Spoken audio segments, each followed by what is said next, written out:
Naruto terminou a história sendo um dos ninjas mais poderosos que já existiram, sendo conhecido pelos seus clones das sombras. Hoje vamos conferir alguns outros jutsus que Naruto poderia ter aprendido para melhorar o seu repertório de jutsus.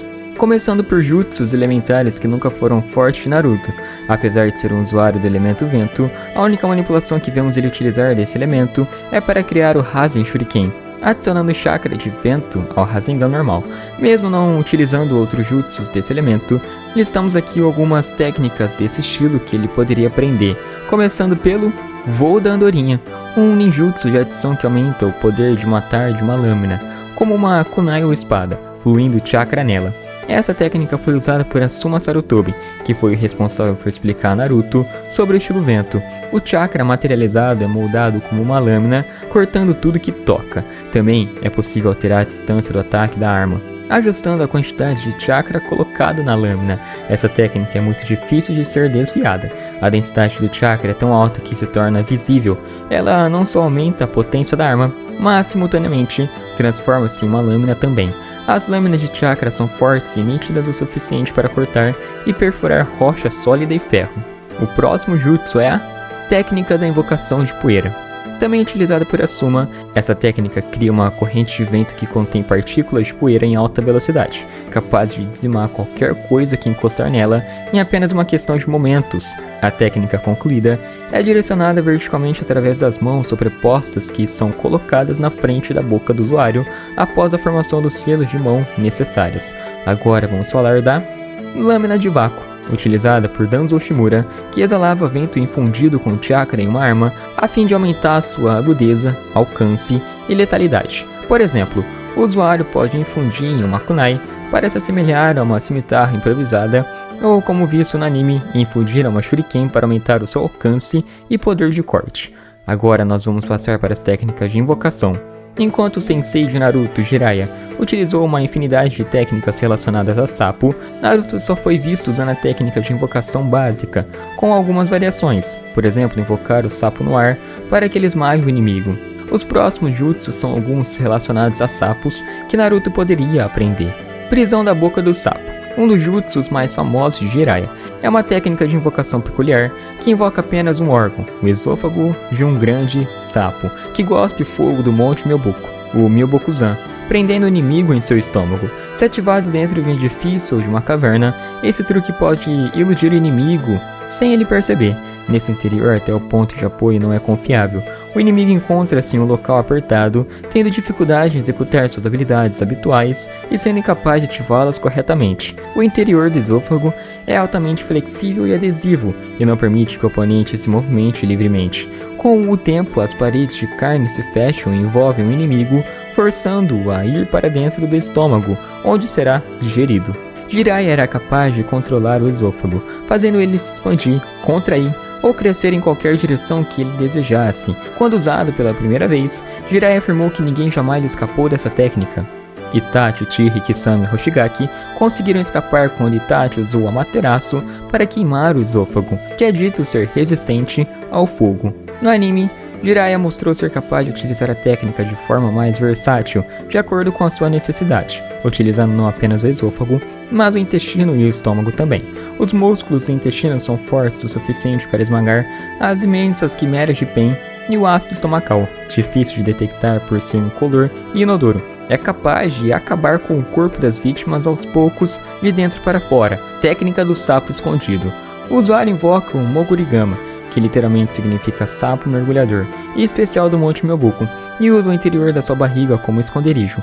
Em águas limpas, o sapo é capaz de mergulhar até 100 metros de profundidade, e a técnica se mostra especialmente útil para infiltrações em territórios inimigos que estão rodeados por rios ou lagos. Além disso, como a barriga é uma dimensão separada que corta o chakra, ela protege o usuário de ninjutsus de detecção. Cabaça, prisão do sapo.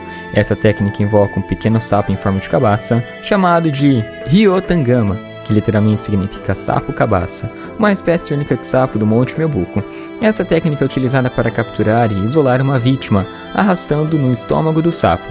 Isolado do mundo exterior por uma barreira, o espaço dentro do estômago do Ryotangama é muito maior do que o tamanho da superfície do próprio Ryotangama. O ambiente dentro do estômago do sapo é uma câmara cavernosa, que inclui um lago de ácido gástrico, corrosivo, forte que pode dissolver qualquer coisa que acabar caindo lá, junto com margens em torno do lago ácido e formações que furam fora do lago.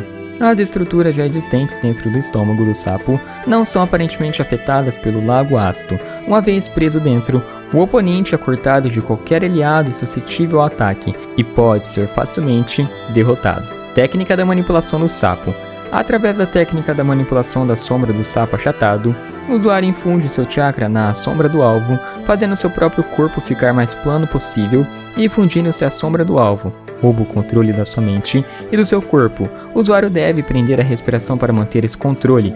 Jirai usa essa técnica em Ryusui, com a intenção de explorar a Megakuri e coletar informações, embora tivesse sido visto por Conan falando com o sapo. No entanto, Conan foca seus ataques no corpo de Ryusui, pelo fato de assumir que era Jiraiya disfarçado, apesar do seu conhecimento prévio sobre a técnica. Dessa forma, o corpo controlado é útil como um escudo. Enquanto está recebendo ataques destinados ao usuário, o usuário é capaz de preparar seus próprios ataques sem ser notado.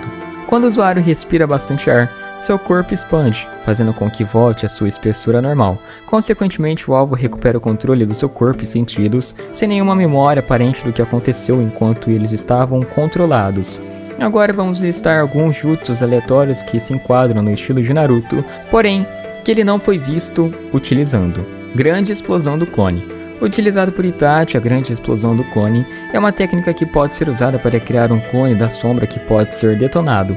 O clone parece ser um clone da sombra normal, o que permite ao usuário colocá-lo perto do alvo, sem ele esperar nada além de um ataque normal, ou o alvo pode até tentar atacar o clone, usando truques múltiplos e táticas diversas para disfarçar a natureza do clone que pode fazer essa técnica ser mais eficaz. Como Naruto é expert nos clones das sombras, essa técnica seria uma grande adição para o seu arsenal. Formação dos 4 sóis vermelhos. Uma formação poderosa de barreira, notada sendo usada apenas por aqueles que possuem o nível Kage. Sendo 4 shinobis de pé em uma formação quadrada, erguendo uma grande barreira que é de cor vermelha. Foi indicada sendo várias vezes mais forte do que a formação das 4 chamas púrpuras e é altamente maleável. Quando agredida pela bola da besta com cauda instantânea do 10 caudas, a barreira simplesmente é distorcida da sua forma, forçando o peso do ataque para cima enquanto ela ficou completamente intacta. Seus usuários podem criar aberturas dentro da barreira para permitir a passagem. Apesar de não ser um usuário de técnica de barreira, seu nível Kage permitiria que Naruto utilizasse essa técnica. Selo consumidor do demônio morto. Uma técnica criada pelos Uzumaki, o clã de Naruto, em que depois que os selos de mão são realizados, a alma do usuário é parcialmente separada do seu corpo e suspensa por trás dele. Atrás da sua alma aparece um Shinigami, que retém a sua alma com o cabelo. Somente o invocador é capaz de ver o Shinigami nesse momento. Eventualmente o Shinigami envolve seu braço esquerdo com conta de oração, proferindo um cantar ininteligível, até que um selo amaldiçoado aparece em seu braço. Em seguida ele dirige seu braço até a alma do invocador, permitindo assim que o invocador convoque o Shinigami para selar um alvo. Quando Hiruzen executou a técnica, ele foi obrigado a aproximar-se do seu alvo a fim de iniciar o selo.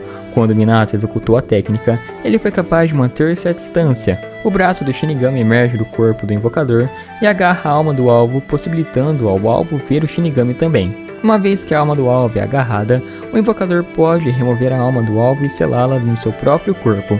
Hiruzen é capaz de selar várias almas através da combinação com a técnica dos clones das sombras. No entanto, o selamento não é necessariamente completo nem automático. Quando Hiruzen usa a técnica em Orochimaru, ele teve que confiar na sua própria força física para extrair a alma de Orochimaru. Devido a lhe faltar força para fazer isso completamente, ele opta em vez disso em selar apenas os braços de Orochimaru, realizado pelo Shinigami ao cortar os braços da alma de Orochimaru. Isso paralisa seus braços e impede de realizar selos de mão, e por isso a maioria dos ninjutsus também. Quando Minato usa, ele sela apenas o chakra Yin do 9 caudas, deixando o chakra Yang sozinho. Com esse selamento do chakra Yin dentro de si, o que o faz um Jinchuriki. Depois que o selamento é realizado, uma marca aparece no estômago do invocador, cuja aparência é semelhante a uma fórmula do selo de 8 trigramas. Alguns momentos depois, o invocador pode continuar se movendo e falando, permitindo-lhe terminar qualquer negócio que possam ter. Pouco depois, o Shinigami irá consumir a sua alma e a alma dos seus alvos, acabando com as suas vidas. uma técnica terrível que Naruto poderia aprender pela sua linhagem. E falando em linhagem, nossa última técnica é correntes de selamento adamantinas. Essas correntes são uma poderosa técnica de selamento utilizada pelos membros do clã Uzumaki. Essa técnica molda o chakra do usuário em correntes que, depois de se materializarem, podem ser usadas para diversos fins, como o combate direto ou a imobilização física dos seus alvos, mesmo tão poderosos quanto uma besta com cauda. De acordo com Orochimaru, essas correntes também podem ser usadas para aprisionar o chakra de um alvo, neutralizando ele completamente. Usando suas correntes, Kushina pode erguer uma barreira que é forte o suficiente para impedir que alguém ou algo entre ou saia do perímetro definido pelas correntes. A barreira é muito durável, como Hiruzen afirmou que não havia nada que alguém pudesse fazer para interferir com o que Minato e Kushina estavam fazendo, uma vez que a barreira havia sido erguida. E galera, esse foi o vídeo de hoje, eu espero que vocês tenham curtido ver esses jutsus que o Naruto poderia ter aprendido. E bom, se você curtiu, não se esquece de deixar o like nesse vídeo e de se inscrever e comentar aqui quais próximos temas de Naruto você quer ver aqui nesse canal, fechou? Então é isso galera, vou ficando por aqui, até a próxima, fui, falou!